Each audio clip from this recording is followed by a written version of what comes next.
Okay, welcome to the behind the scenes of Shakespeare on the Range.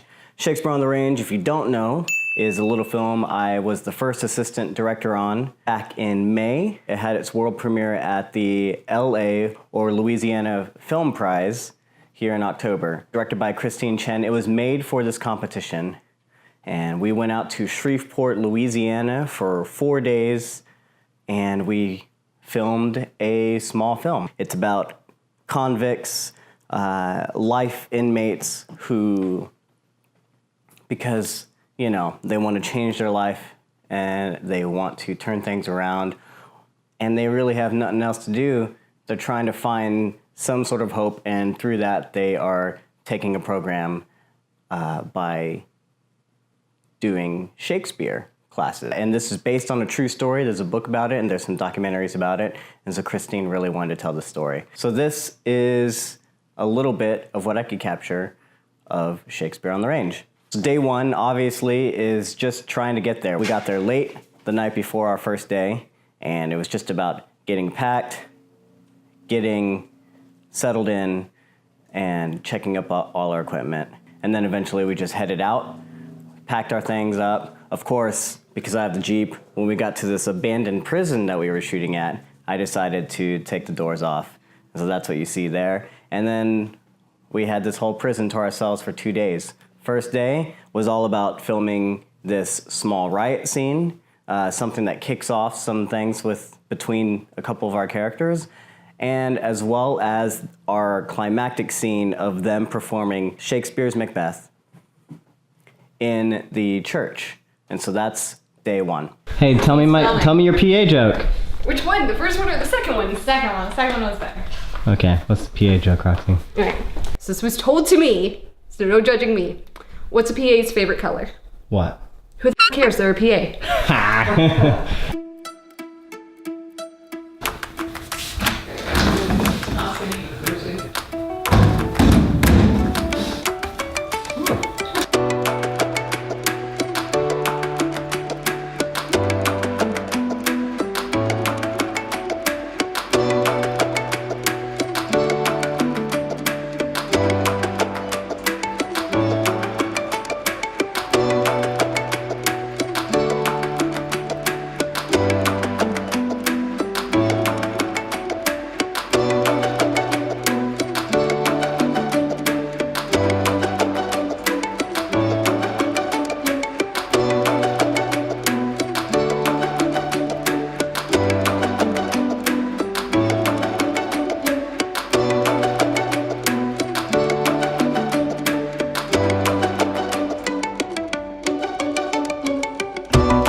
Macbeth shall never vanquish me until great Burnham Wood to high Dunsinane Hill shall come against him. Love it. Yeah. Basically, that's it. Jazz hands. So things to get.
See, this is why I call it art, because you can interpret it many different ways, right? Well, if it's abstract, then it's not butt or boobs. It's just a shape.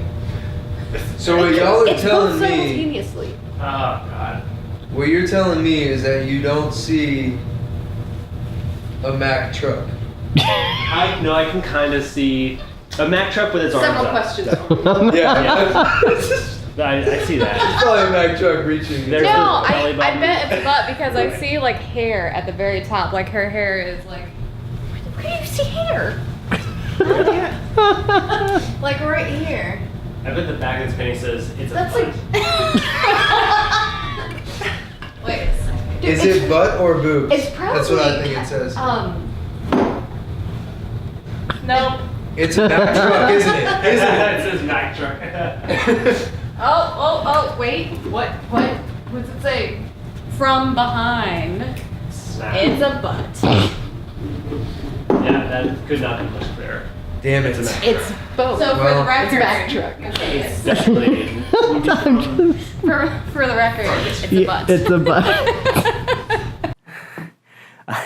butt. Day 2 was also in the prison, and it started off okay, except for the fact that we had to use one of the cells. And even though we went out to this prison with no promise of any power in the prison, our gaffer went out there and he knew some electrical stuff, and he knew that we had power on our tech scout. So we planned on having some sort of power in some form or fashion in certain locations of the prison. Not everywhere, but in certain locations. And this one cell that we had planned on using on our tech scout was suddenly not working. Okay, day 2. Here we are. Here, well, yeah. As far as power, we couldn't get anything to it. So we started searching for another cell. You trying to get power? Say what? Yeah, trying. Wow. Don't film this one we're doing that. Don't want nobody to see the evidence. Well, we're in this section first thing.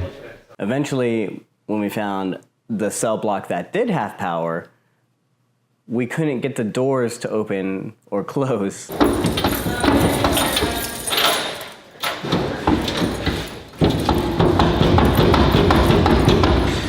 We're changing set dressing from one cell to another, trying to figure things out. Eventually we figured it out. Eventually we got power to the original cell block that we wanted. We could open and close the doors, and we were good to go.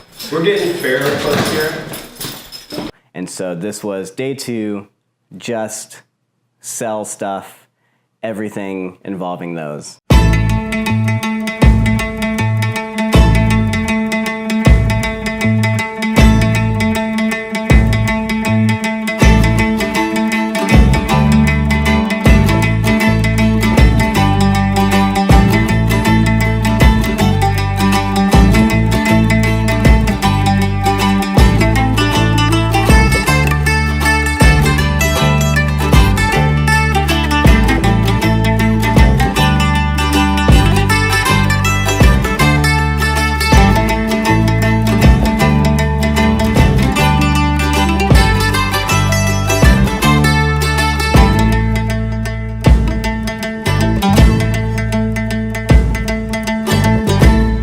Day 3 was by far our most action-packed day.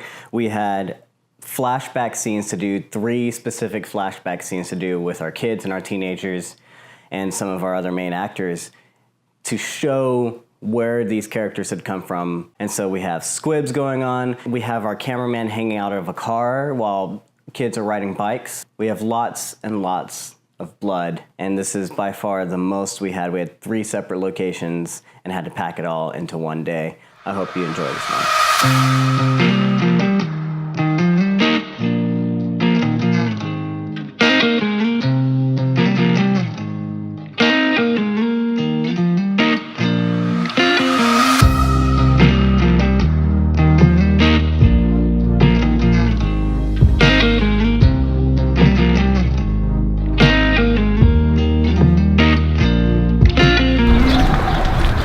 And cut.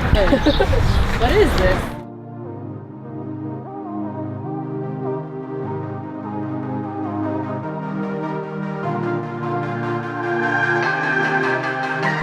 Okay, cut. Did we lose a pedal? We lost a pedal. Pedal fell out. Yeah. Wow. Let's back up.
That was so good. I think that was it, yeah?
And of course, compared to day 3, day 4 was actually really chill. This was our classroom scenes. This was our main character talking to the teacher, convincing her that he was born to play Macbeth. This is us just wrapping up, tying everything together. And I even got to put on some tattoos and play an extra in some scenes. So it was a lot of fun.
Say it again. What? Oh man, I think it's a wrap.